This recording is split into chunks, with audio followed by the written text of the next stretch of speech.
శ్రోతలకు నమస్కారం. మన ఛానల్కు స్వాగతం. కథ మాతృదేవో భవ. రచన గోటేటి శాంతి గారు. స్వప్న, గుడ్ న్యూస్. నాకు 15 రోజులు లీవ్ శాంక్షన్ అయ్యింది. మనం వచ్చే వారం బయలుదేరి తమిళనాడు, కేరళ వెళ్తున్నాం. హ్యాపీగా చెప్తున్న రవీంద్ర స్వప్న వైపు చూసి, అదేమిటోయ్ అంత మంచి న్యూస్ చెప్తే ఆనందంగా ఎగిరి గంతులేస్తావు అనుకున్నాను. అలా పెట్టావేమిటి ముఖం అన్నాడు చిరాగ్గా. అది కాదండి, మీ అమ్మగారు మనల్ని చూడాలని ఉందని ఒక్కసారి రమ్మని మీకు చెప్పమని ఇందాక ఫోన్ చేశారండి. పాపం, ఆవిడ మనల్ని చూసి ఏడాది అవుతుంది బాధగా అంది స్వప్న. మళ్ళీ మొదలెట్టావా? అత్త నామస్మరణ. పెళ్ళైన 2 ఏళ్ల తర్వాత మనకి దొరక్క 15 రోజులు సెలవు దొరికింది. నేనిప్పుడే మా ఫ్రెండ్ రఘుకి ఫోన్ చేశాను. చెన్నైలో వాళ్ళింట్లో దిగుతామని.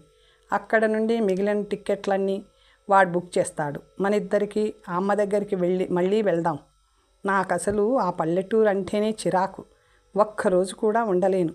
అమ్మేమో ఆ పొలాలు వదిలి రాదు చిరాగ్గా అన్నాడు. పోని వెళ్ళేదారిలో నెల్లూరులో దిగి 2 రోజులు ఆవిడ దగ్గర ఉండి పెడితే. ఆపు, అలా కాదు. ఈసారి మనం డైరెక్ట్గా చెన్నై వెళ్తున్నాం. మా ఊరు ఇంకోసారి వెళ్దాం. నన్ను విసిగించకు చిరాగ్గా అన్నాడు. పోని ఆవిడని ఇక్కడికి వచ్చి కొన్నాళ్ళు ఉండమని అందామా అంది స్వప్న. ఆ పని మాత్రం చెయ్యకు తల్లి. మనకి ప్రైవసీ ఉండదు. అదిగాక వచ్చినప్పటి నుంచి పిల్లలంటూ గొడవ పెడుతుంది. ఇంకొక 2 ఏళ్ళు మనకి పిల్లలు వద్దు, తర్వాత ఎంజాయ్ చేయలేం అన్నాడు రవీంద్ర. సరే అంది స్వప్న ఇంకా ఎదురు చెప్పలేక. అన్నపూర్ణమ్మ గారికి రవీంద్ర ఒక్కడే కొడుకు. రామాపురంలో పొలాలు ఉన్నాయి. రవీంద్ర పుట్టిన కొన్ని నెలలకే భర్త చనిపోయాడు. ఆవిడ కొడుకుని అన్నీ తనే అయి పెంచింది. కానీ ఆ ఊళ్ళో 5వ క్లాసు వరకే ఉండటంతో 6వ క్లాసు నుంచి నెల్లూరులో హాస్టల్లో ఉంచి చదివించింది. అతనికి మొదటి నుంచి ఆ పల్లెటూరు అంటే అంతగా గిట్టదు. సెలవుల్లో తప్పనిసరి వెళ్ళేవాడు. కానీ అక్కడ ఫ్రెండ్స్ ఎవరూ లేక బోర్ కొట్టేది. ఎలాగో గడిపి వచ్చేసేవాడు. వేసవి సెలవులకి మేనత్త వాళ్ళ ఊరికో మేనమామ వాళ్ళ ఊరికో అమ్మని తీసుకొని వెళ్ళేవాడు. ఆవిడ మాత్రం ఓ 4 రోజులు ఉండి వెళ్ళిపోయేది. అతను మొదటి నుంచి చదువులో మంచి స్టూడెంట్ అవడంతో వెంటనే వైజాగ్లో గవర్నమెంట్ ఉద్యోగం వచ్చింది. 2 సంవత్సరాల క్రితం స్వప్నతో పెళ్ళయింది.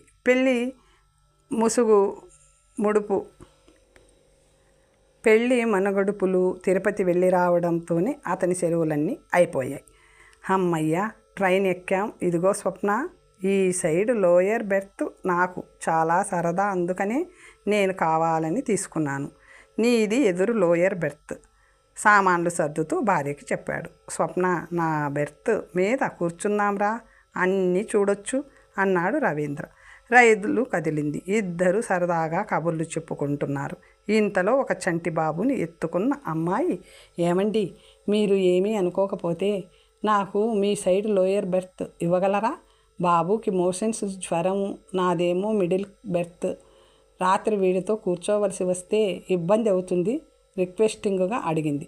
అయ్యో, బాబుకు జ్వరమా? దాందేముంది, మీరు ఇక్కడ పడుకుందురు కానీ అంటూ తనని అడగకుండా మాట ఇచ్చేసిన స్వప్న మీద కొంచెం కోపం వచ్చింది రవీంద్రకి. ఇంతలో ఎదురుగా కూర్చున్న ఒక పెద్ద ఆవిడ జ్వరంతో, ఒక్కతివే బాబుతో ఎందుకు బయలుదేరావమ్మా అని అడిగింది. 10 రోజుల క్రితం మా అన్నయ్య వాళ్ళింటికి మా ఆయన తీసుకొచ్చి దింపి వెళ్ళారు. నేను ఇంకా 4 రోజులు ఉండే వెళ్దామని అనుకున్నాను. ఈలోగా మా వదిన వాళ్ళమ్మగారు పోయారని ఫోన్ వచ్చింది. దానితో నాకు తత్కాల్లో టికెట్ కొన్నాడు మా అన్నయ్య. పొద్దుట వీడికి కొంచెం జ్వరంగా ఉంది. సాయంత్రం నుంచి మోషన్స్ కూడా మొదలయ్యాయి. అన్నయ్య స్టేషన్కి వచ్చి ఎక్కించాడు. ఆయనేమో రేపు చెన్నైలో రిసీవ్ చేసుకుంటారు అంది దీనంగా. పర్వాలేదమ్మా, కంగారు పడకు, మేమందరము ఉన్నాంగా. దాదాపు అందరూ హామీ ఇచ్చారు. రవీంద్ర ఇష్టంగానే ఆ బెర్త్ ఇచ్చాడు. తాను లేచి పిల్లాన్ని పక్కావిడ చేతికిచ్చి సామాన్లు సర్దబోయింది.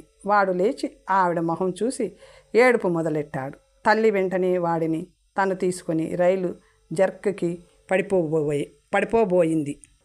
ఆ అమ్మాయిని వారించి అందరూ తలో చేయి వేసి ఆమె సామాన్లు సర్ది పెట్టారు. బాబుని జోకెట్టి ఆ అమ్మాయి వెనక్కి వాలింది. ఇంతలో పక్క నుండి ఇంకో రైలు వెళ్తుంది. వెంటనే బాబు ఉలిక్కిపడి లేచి ఏడుపు మొదలెట్టాడు.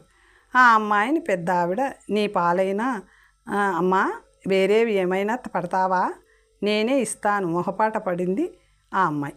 మంచిది అమ్మా, మా కాలంలో బాటిల్ పాలు ఎరుగుదమా, మెచ్చుకుంది. రాత్రి భోజనం సమయం అయ్యింది. అందరూ బాక్సులు తీశారు.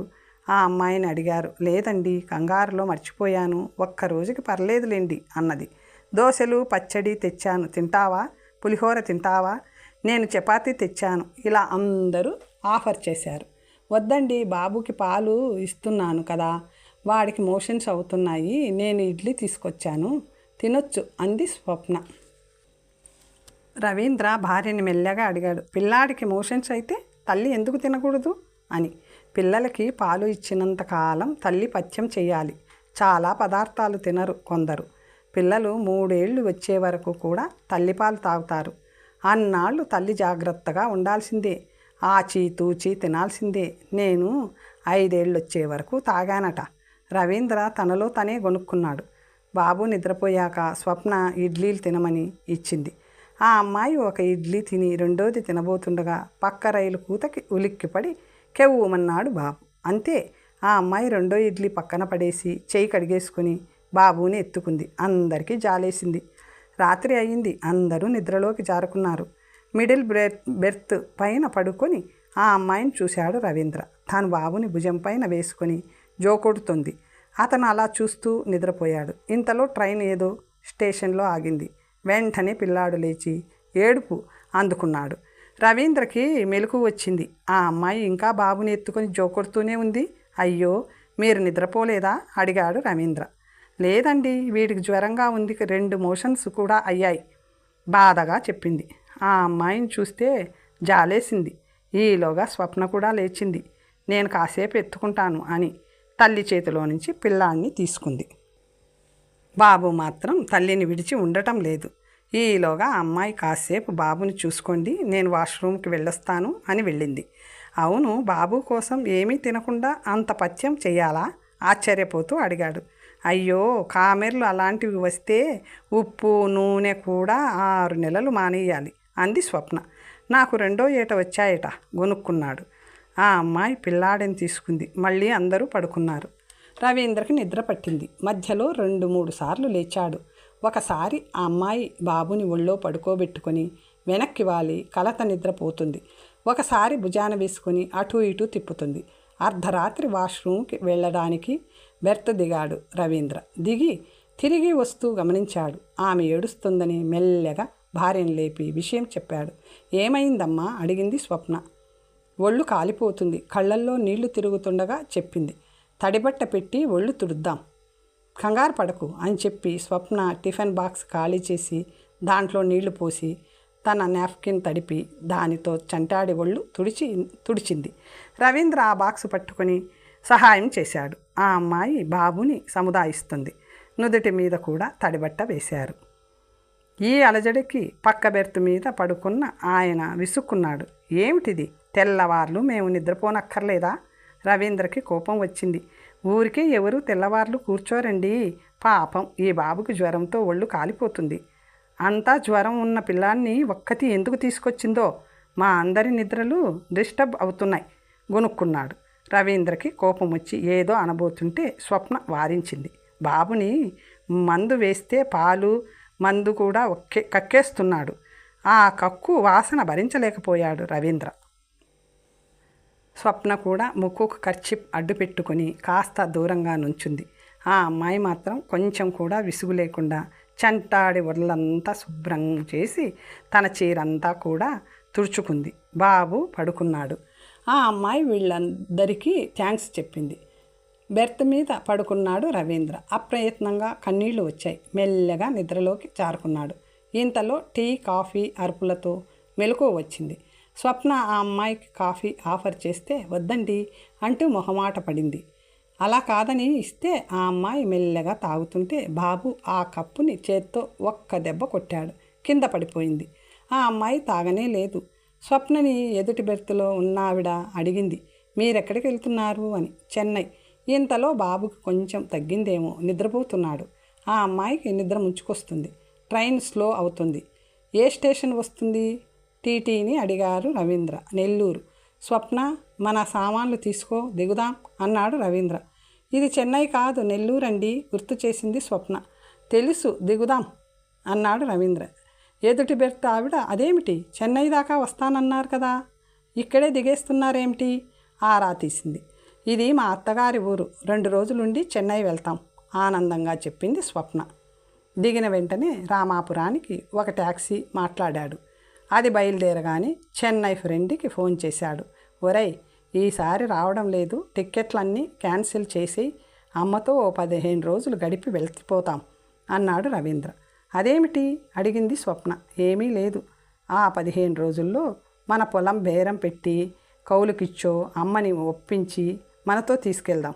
తర్వాత ముగ్గురం కలిసి చెన్నై ట్రిప్కి వెళ్దాం హుషారుగా అన్నాడు రవీంద్ర. మరి మీ అమ్మగారికి మన దగ్గర తోచదంటారేమో. ఏముంది, ఏడాదిలో ఒక మనవడిని కని చేతికిద్దాం, ఇక తోచకపోవడం ఏముంటుంది. ఏమిటి మార్పు ఆశ్చర్యపోయింది స్వప్న. ఏమీ లేదు, అమ్మని చూడాలనిపిస్తుంది ముక్తసరిగా అన్నాడు రవీంద్ర. నెల్లూరు అనేసరికి వాళ్ళమ్మగారు గుర్తొచ్చి ఉంటారు అనుకుంది స్వప్న. కానీ తన కనువిప్పుకి కారణమైన ఆ అమ్మాయిలోని అమ్మతనానికి మనసులోని కృతజ్ఞత చెప్పుకున్నాడు రవీంద్ర. కథ సమాప్తం. మరొక మంచి కథతో తర్వాత కలుసుకుందాం.